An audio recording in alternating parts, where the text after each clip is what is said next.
Olá, gente. Meu nome é Débora Santana. Vou falar um pouquinho com vocês sobre tráfico de pessoas. Eu sou aluna lá da FATEC, Faculdade de Ciências e Tecnologia da Bahia, no Polo de Alagoinhas. A gente vai falar um pouquinho sobre tráfico de pessoas, como eu já tinha dito. E a gente trouxe aqui como entrevistado o Dr. Ariasvaldo, que irá falar um pouquinho sobre ele. E logo após, iremos fazer algumas perguntas para ele. Mas antes, eu quero falar um pouco com vocês a respeito do tráfico de pessoas. A ONU, lá em 2003, ela definiu o tráfico de pessoas como o recrutamento, transporte, transferência, abrigo ou recebimento de pessoas, por meio de ameaça, ou uso da força ou outras formas de coerção, de rapto, de fraude, de engano, do abuso de poder ou de uma posição de vulnerabilidade, ou de dar ou receber pagamento ou benefícios para obter o consentimento para uma pessoa ter controle sobre a outra pessoa, para o propósito de exploração. Muito se fala que o tráfico de pessoas ele surgiu a partir, né, do que ele na verdade se remete a partir do tráfico de mulheres para exploração sexual. Mas não, na verdade, o tráfico de pessoas, ele ele tem várias outras vertentes dentro deles e ele veio ter tido como crime a partir de 1904, né? Os primeiros instrumentos legais para combater o tráfico nacional e internacional de mulheres, né? Que mais tarde ele foi chamado de tráfico de pessoas. As convenções, eles compreendiam o tráfico como todo ato de capturar ou aquisição de um indivíduo para vendê-lo ou trocá-lo. Sim, realmente começaram com muitos casos de mulheres, né? Na época era chamado de tráfico de escravas brancas. Contudo, existe também as outras vertentes, que são o tráfico para fins de abuso sexual, o tráfico para fins de escravidão branca, o tráfico para fins de escravidão sexual, o tráfico para trabalho escravo, trabalho de crianças, tráfico de mulheres e tráfico de órgãos. E assim vai desencadeando várias formalidades de tráficos, tanto não só apenas de mulheres, mas também de outras. Tem o tráfico de imigrantes, muito se ouve falar. E hoje eu quero perguntar ao doutor Oswaldo algo que é muito falado, né, pela nossa sociedade. Doutor, em relação ao tráfico de pessoas, qual é a relação entre o sistema da prostituição e o tráfico de seres humanos para exploração sexual? Existe, dentro do tráfico de pessoas, alguma relação entre esses dois sistemas, o sistema da prostituição e o tráfico de seres humanos para exploração sexual? Lá em 1904 foi criado um mecanismo em forma de lei para poder tentar sanar esse tipo de crime. Mas o que podemos hoje fazer para enfrentar o tráfico de pessoas? Muitas pessoas remetem o tráfico. Muitas pessoas associam o tráfico de pessoas à questão sexual, à venda e à exploração da mulher. Mas quais são as causas para o tráfico de pessoas? Sabemos que o advogado ele está sempre em busca pela garantia e cumprimento do direito do seu cliente. Mas diante do crime de tráfico de drogas, qual é o papel do advogado? Sabemos que o advogado ele está sempre o tráfico de pessoas. Ele deixa de existir caso haja o consentimento da vítima, a vítima diga: "Não, eu quero, eu concordei em fazer isso, eu concordei em utilizar do meu corpo para fins de prostituição, eu concordei em utilizar meu corpo para fins de vendas de órgãos ou algo, coisas afins, para trabalho escravo.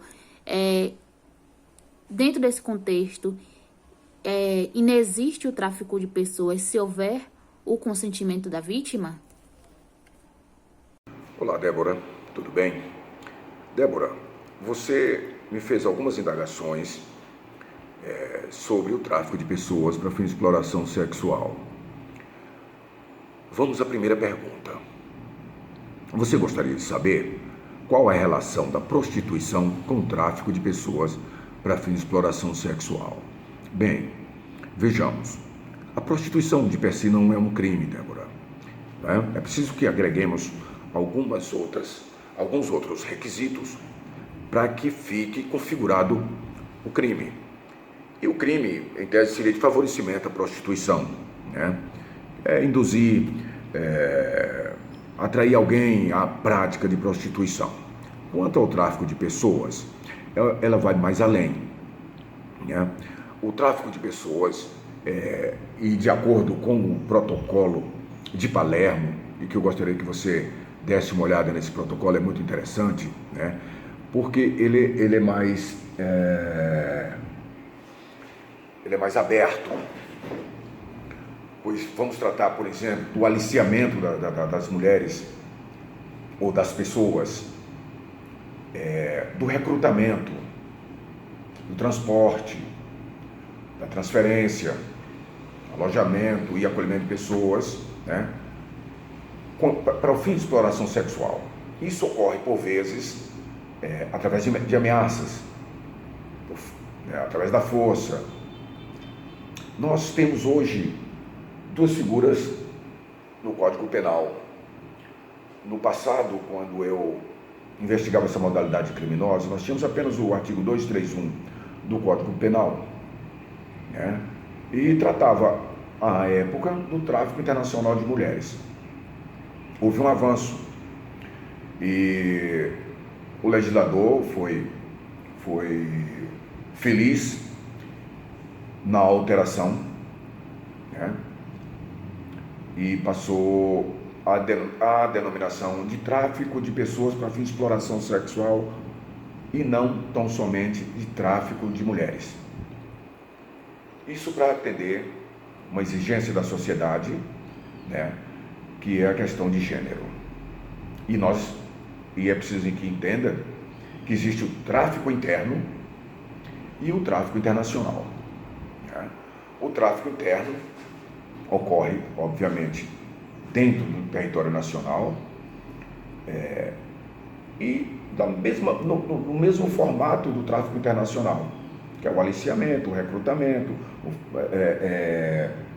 a facilitação e a exploração, né? A exploração com o objetivo pecuniário, com o objetivo de se ganhar dinheiro com a prostituição de outrem.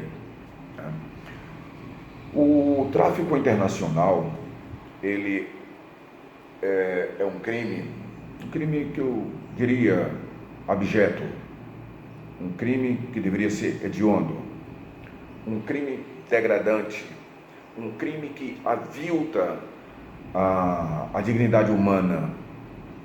O tráfico de pessoas e o tráfico internacional de pessoas são crimes invisíveis, são crimes silenciosos e que dificulta, por vezes, a identificação dos autores, até por conta de que a vítima nem sempre colabora com o agente investigador, né? Dado que, por vergonha, por timidez, ou porque pode não ser aceita pela sociedade. Então, é isso que ocorre. Mas o tráfico internacional de pessoas, ou o tráfico interno de pessoas, difere da prostituição justamente por isso. A prostituição, de per si, não é um crime. A prostituição só se configura o crime de prostituição quando na modalidade de favorecimento, né? Era isso que eu tinha para te responder, em passando, para essa primeira pergunta. Você também me pergunta o que leva essas pessoas a se submeterem ao tráfico para fins de exploração sexual. Olha, não é o fato de ser prostituta, isso por si só não é o bastante, é mais uma questão, eu diria que social, além de cultural, social também, sobretudo. Pessoas em dificuldade, mulheres principalmente em dificuldade financeira, são aliciadas com promessas de vida boa lá fora, no exterior, de ganhos muito acima do que elas ganhariam aqui. E essas pessoas, iludidas por essas falsas promessas, porque na verdade o crime se consuma justamente com o engodo, o engano, né? E aí essas pessoas se submetem, são aliciadas, né? São cooptadas, são aliciadas e por vezes não tem dinheiro sequer para comprar uma mala, mas aí lhe é patrocinado tudo isso, inclusive a viagem, e essas pessoas acabam se deslocando para outros destinos, nem sempre para prostituição, às vezes vão e são enganadas, e o engano ocorre de várias formas, ou porque saíram daqui do Brasil, por exemplo, enquanto país de origem, e foram para o exterior com a promessa de ganho fácil para trabalhar num barzinho, para trabalhar como camareira, e chega lá, são inseridas em casas de prostituição. Outras vão sabendo que vão se prostituir. O que elas efetivamente não sabem é de que forma que isso vai ocorrer. Que lhe vão tomar os passaportes, né? Que ela vai ficar, então, por conseguinte, indocumentada e, portanto, sem poder sair daquele prostíbulo, sem domínio da língua, tornando-a uma escrava branca, né? E isso é aviltante à dignidade humana dessa pessoa, né? Pessoas que sabem que vão se prostituir, mas são enganadas justamente porque elas não sabem que chegando lá vai ter que se prostituir durante 30 dias por mês, né? Submeter a prostituição 10, 12, 15 vezes numa noite. Isso elas desconhecem, né? E isso acaba tornando o crime consumado, né? Um crime perverso. Com relação às pessoas que não sabiam e chega lá, é inserida nas casas de prostituição, o engano já está mais do que claro. Elas foram porque iriam trabalhar numa determinada atividade que ela entendia ser lícita, quando chega lá a história muda, entendeu? Então é isso que ocorre muito no Brasil. É uma questão social, né? Mais social do que cultural. Isso eu não... Sobre uma outra indagação, Débora, a respeito da Convenção de Genebra, é preciso que deixe claro o seguinte: a Convenção de Genebra tratava do tráfico de negros da África, né? Mas essa exploração era para fins laborais, né? Então, em 1904, foi firmado um acordo em Paris, agregando então o tráfico de mulheres brancas para fins de prostituição. Houve uma série de avanços, né, de tratados, de protocolos, até chegarmos aos dias atuais, onde o Brasil, como signatário desses acordos e tratados internacionais, é signatário e incorporou a legislação brasileira, certo? Daí, hoje, nós podemos dizer que o tráfico de pessoas, o tráfico internacional de pessoas para fins de exploração sexual é um crime que é investigado no Brasil já há alguns anos e com êxito. Hoje se faz grandes operações, eu diria que desde o ano 2000 até 2004, fizemos grandes operações no Brasil para combater o tráfico internacional de pessoas para fins de exploração sexual. Houve nesse ínterim, entre 2000 e 2006, um avanço significativo no enfrentamento ao tráfico de pessoas, né? Com a participação de vários organismos nacionais e internacionais, buscando encontrar a melhor forma de se enfrentar essa modalidade criminosa. E o enfrentamento vai além do combate efetivamente, né? O enfrentamento, ele prevê, inclusive, a proteção às vítimas, né? Ele prevê, por exemplo, capacitação das polícias, né? Para que possa buscar difundir o conhecimento sobre o tema, né? Nos diversos pontos do Brasil, notadamente onde se é conhecido a ocorrência, né, dessa prática criminosa.